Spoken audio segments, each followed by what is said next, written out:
Good morning, good afternoon, and good evening, everyone. My name is Nate. I also go by Hockey Boy Nate, and today we are going to be discussing the threat for severe weather in the mid parts of next week, as well as the latter parts of next week. But before we get started, I'm going to have to ask you all to do me a favor. Go down below this video, hit that like button, subscribe if you're new, turn on notifications. Share this with friends and family and on social media. And follow me on my social medias, all in the description down below. I Twitch stream. I play video games. If you want to watch a weather loser play video games, that's up to you. But I would love to get that Twitch channel up to 1,000 followers by the end of the year. We have 250, so I don't think it's unreasonable. We also have a Discord server. We chill out. We talk about weather. I talk a lot about weather over there. So if you want to know what's happening in the weather, even prior to me uploading videos, the Discord server is the way to go. Anyways, let's get into the video. As always, Storm Prediction Center, we look at it. There's nothing happening. It's no severe. Here, I'll zoom it in for you all. Look at this. Look at it. Look at it. Friday, Saturday, Sunday. No severe. Nothing's happening. That's good. We need a break. Thank the Lord. So, that gives us all the more reason for us to take a look at the models here. So, first things first, before we actually talk about the threat for severe weather, I just want to mention it's really cold outside. I'm not sure if any of you have noticed or anything, but it's pretty cold outside. I went out last night. I just went to go for a jog. I stepped outside in shorts, and even though we've been predicting this for quite some time, I kind of underestimated how cold it was and went straight back inside. So, pretty cold outside at the moment. As a matter of fact, it's supposed to be pretty cold for quite some time. I mean, half the country right now is in this kind of Arctic chill, if you will. The deep south right now is in the 50s to 60s type temperatures, but anything north of that, 40s, 30s, 20s in some spots in the Appalachians, the northern Appalachians. I mean, it's pretty cold outside, I'll tell you right now. And so, one thing I will mention is that unless if you're in the northwest or the northeast, a warm-up will continue to stay until probably Tuesday. And I'll actually show you all what I mean there right now. But the Central Plains, for the most part, you guys are in 60s to 70s across the board here. Cali and Rocky Mountains, stuff like that. The Southwest, you guys are still into relatively warm conditions. So that is the good news there. Then as time goes along, you can see the cold air for the lows continue to linger. This is actually sub-freezing temperatures that you're seeing here in this burgundy type color. So that's kind of not nice. Definitely not a night for you to be out, stargazing, unless if you're like layered, because it's April. This is the 2nd of April, and it's cold. Stop. I'm not saying bring back severe weather, but at least make it comfortable, dang it. Come on. Anyways, good news, as I mentioned, is that it's going to start to warm up. And you can see right here in the Ohio River Valley, as well as the coastal Carolinas, you start to get out of that 40s and start to get into the 50s. Maybe even 60s in some spots, depending upon where you're at.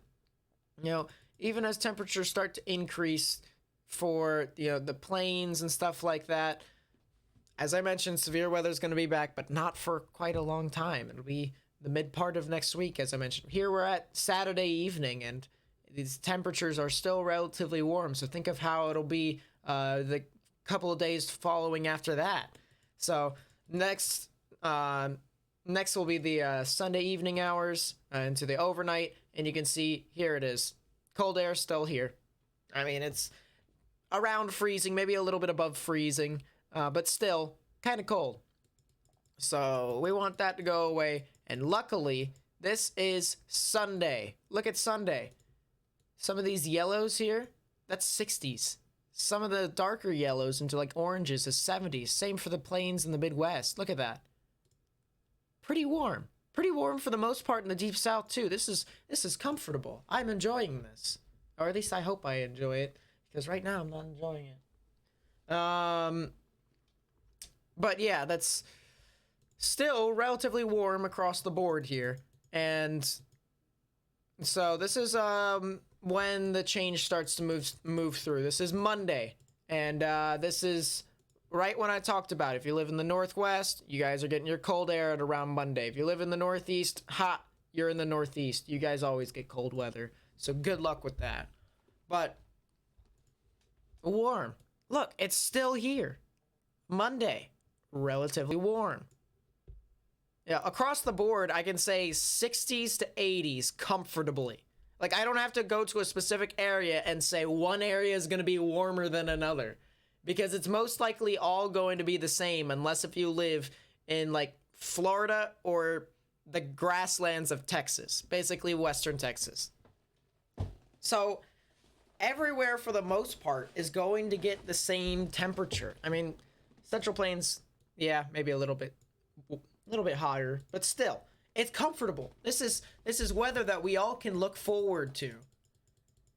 And then here's Tuesday, and this is when things start to get interesting. It's really hot near places like Amarillo and Lubbock. It's really hot in places like Kansas, and with that, this is the start of severe weather, in my opinion. It's on the beginner stages right now, but this is when it starts. Here is your low pressure system. You can see it in the dew point, the swirls back here, your dry line that is evident. You have a bit of moisture out in front of this thing. These blues to yellows is 50 to 60 degrees in dew points, which you would want at least 60 in order to consider thunderstorms, maybe even tornadoes. But, you know, we're not talking about tornadoes right now. We're talking about thunderstorms, because how I break down my forecast from long range to short range is step one is to try and figure out where the thunderstorms are going to be. Step two is what are going to be the risks in general. That's when I get a little bit closer to the event. So I'll probably start talking about that on tomorrow's video, maybe Sunday's video, something around those lines. Step three is how significant are those conditions going to be? And that's when it'll be like, what, 2 days, 3 days prior, something like that. So, but Tuesday, not a whole lot of moisture that I can see besides, you know, dew points in the 60s, which is all right. It's modest, but it's all right. This is where it starts to get pretty concerning, because Wednesday, I'm actually watching this extensively. This is definitely something that I think we should all monitor, because dew points in some areas get up to the 60s, maybe even 70s. Actually, let me go to a different website here, because I feel like this website better represents dew points. So, this is Wednesday evening here. And Wednesday... Actually, this is Tuesday evening. All right, so here's Wednesday. And you can see here, some of the dew points in these areas get up to the 60s, the mid-60s to upper 60s, 68 degrees Fahrenheit in some spots, especially around the Texarkana region. That place in that general vicinity, that's a lot of energy there. That's definitely a lot of energy. Heck, if I take a sounding here, I wouldn't be surprised if I see 2,000 to 3,000 joules per kilogram, and that's exactly what I see here. That's the CAPE, for any of you who are wondering. CAPE is the convective available potential energy, the amount of buoyant force in the atmosphere based off of warm air rising and cold air sinking. Oh, sinking. So the displacement in between the two is measured in CAPE. So in this case, we have a large amount of CAPE. Usually you want over 2,000 in order to consider strong thunderstorms. And in this case, with the CAPE right here, it's forecasted to be 3,102 joules per kilogram. At the surface, there is 2,600 joules per kilogram. That's pretty good. That's a lot of energy. So that's just something to keep in mind, that, you know, Tuesday is like the ladder, like the warm-up, if you will. Wednesday is something to watch out for. And Thursday, We're going to talk about Thursday here in a second, but just by looking at it, there is definitely something that we need to watch out for with this event here on Wednesday into Thursday, especially for Arkansas, Texas, all the way up into the Midwest and further on east, maybe even into Hoosier Alley, the Ohio River Valley. So something to keep in mind with all of that, that is Wednesday, and that here's Thursday. Actually, let's go back to the dew points real quickly. Dew point. There we go. So this is Thursday morning into Thursday afternoon. Look at this. Dew points are really strong here. As a matter of fact, there's like this mini low pressure system that resides here because you have this massive dry line and this occluded boundary with the warm front. So you have like a warm front and then another cold front, and then you have another warm front, which is kind of cool to look at. But you have another system that's kind of developing within the subtropical jet, which is just basically another low-level jet, just, one that goes near the Gulf of Mexico all the way throughout the entire world. But it's kind of like another low-pressure system that sits here. And if we go forward in time, we'll actually go to the south-central U.S. here. And we can actually see that here. Look at this. There's your low-pressure system that starts to develop. This is your triple point that weather enthusiasts and meteorologists particularly look at for amplified severe storms. Not saying that this is set in stone, all right? This is 150 hours out. Models can change, all right? But this is your low-pressure system that begins to develop, and that this is starting to go into Thursday evening. Look at that. Dew points get above 70. That's pretty good. That's really good. As a matter of fact, anytime dew points get over 70, that's when people need to be concerned. If it holds up, all right? We got to say that much because, as I mentioned, models can change. But once it starts to get closer and closer to the event, and you see that the dew points aren't changing, that's when you might want to get a little bit concerned about what type of weather you can see, because that's a lot of energy within that area. That's a lot of energy. Then we head into Friday. We'll actually stick with pivotal here real quickly. The dew points stay relatively the same across throughout. I mean, look at this. Stays in the 60s for the most part. It's going to be muggy. Really muggy for the most part. Thursday and then Friday. This is when I actually can anticipate the severe storms to impact places like Florida. In my honest opinion, that's actually what you all could expect. In regards to places specifically in Florida, I can't exactly say where. I just know that you guys are most likely going to get some severe storms, as well as places in Louisiana and Mississippi, all the way throughout. So this is another round of storms on Thursday and Friday. That's when your severe storms can pop on through again. Towards places like coastal areas all the way down throughout. So just depending upon where you live. If you live further north, you're going to get sooner. If you live it further south, you're going to get it later. All right, now one thing I want to talk about real quickly is what this all means for April, for severe weather. And, I've seen a lot of people talk about, their April forecasts or whether severe weather season is going to be as bad as 2011, and they're all valid questions and stuff like that. But in my honest opinion, they're not mine, so don't listen to them. I'm just joking. You can listen to them all you want, but I'm going to give mine.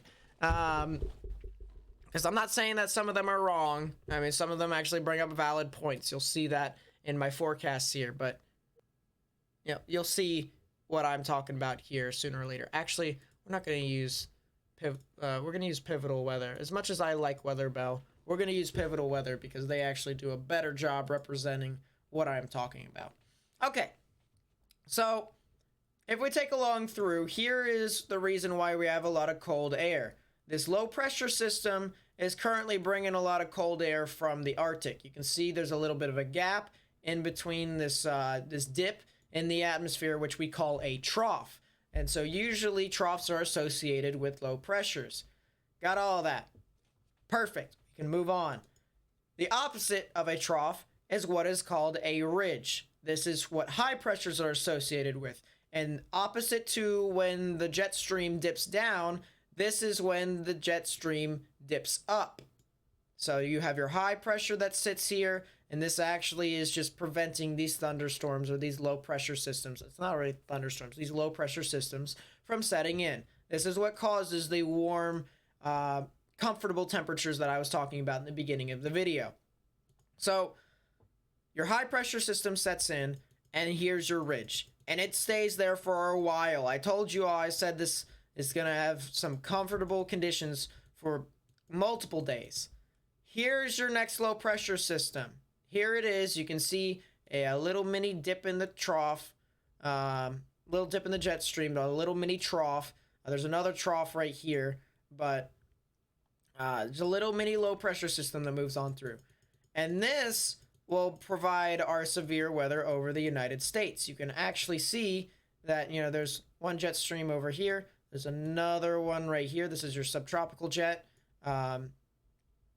And that here is your severe weather. This is your main threat for the plains to the southeast. That will push on through over time. One thing I want to talk about right now is this high pressure, this ridge, this massive ridge right here, and this trough. And what this means for the United States after this. Now, I know I'm getting into risky territory because a lot of people are, you know, going to be looking at this and saying, oh, we were looking at models 200 hours beyond. And that's fair. You can make that argument. However, one thing I want to note real quickly is that if you don't make the models absolute, you can prepare for situations that could be different from what you see. And just by using your own experience, you can determine as to where these peaks and troughs, or these ridges and troughs, could be and what they mean for the US. We already know that this low pressure system is going to move through the United States. We already know it's going to bring some severe weather, all right? Some other YouTubers haven't seen it yet because they're not exactly looking pretty far out. They're focused on, you know, other stuff. Or even just meteorologists in general, although the Weather Channel has given their, like, April outlook or whatever. So the people who have given their outlooks, they kind of know a bit, but they're not talking about this event in particular because it's really far out. They don't want to be incorrect. In this case right here, we already know this low pressure is going to move on through. All right, we know that for a fact. What we need to talk about now is what happens afterwards. And that's this high pressure system that sets in behind it. There's a gap here, so it's not out of the realm of possibilities for there to be a high pressure system that develops here as well. What happens afterwards is the reason why this low pressure system moves off to the south. Then your high pressure system moves off to the north. And this is where this giant trough comes in. This high pressure system, whenever you see these giant ridges, whenever you see a high pressure system like this, you usually see giant troughs. And what this means for after this is you might get another round of severe storms, but it would be like another time period to where it would be just like what it is right now. You'll get an extended period of comfortable temperatures for probably 3 or 4 days, and then you see some more severe weather. So, and we'll actually see this towards the end of the model here, where this trough just sits there at the moment. That high pressure system is doing all that it can to hold it in place. But then, like with every ridge comes every trough. And that's your next trough right here. It starts to push on through. And so that's when you can start to see your severe weather again towards the mid part of the country, middle parts of the country in the mid parts of April. Say around the 13th, 14th, and 15th, you guys can expect severe weather. Something like that. But that's still something to keep in mind too, that from this high pressure system right here, it's holding this trough in check. And when this trough, whenever this high pressure system starts to fade away, that's when we need to watch this trough as it comes in. So middle part of the country, in the middle part of April, that's around the time in which we need to watch out for. All right, off of the conspiracy theories and into what we actually know, which is still the severe weather that's going to happen to next week. We are going to take a look at the CIPS analog guidance, or SIPS run. Nice. Anyways, this is for next week. This is on the 6th, which I believe is what, Tuesday? Yeah, Tuesday. All right, so this is the 6th. And right now what I'm looking at is the chance for severe weather reports. One severe weather report within 70 miles of a point. So 70-mile radius. Now, I know that's a pretty large, span, but still, I mean, it's not any different from the Torcon or whatever, the tornado within 50 miles of a point. So, especially since this is mainly just for models that are pretty long range, I don't see the difference here. I think it's fine. You can see there's a little bit of areas that might see some severe weather. Central Nebraska, maybe a little bit into Kansas. We'll have to see, but for the most part, it's actually pretty decent. Hail reports, it's pretty minimal. Wind, I'm assuming, is going to be a pretty much negative. And then there's this decent chance for tornado reports. Actually, if we take a look at this, northern Kansas, central Iowa, they're actually saying that it's not a sub-zero, a subpar chance for tornadoes. So something to keep in mind here, that the event on Tuesday might be localized in northern Kansas, southern Nebraska. So basically Lincoln, Omaha area, as I mentioned earlier in the video. And if I didn't, I did now. And then places north or even near Des Moines. That area could be a decent chance for some tornadic activity.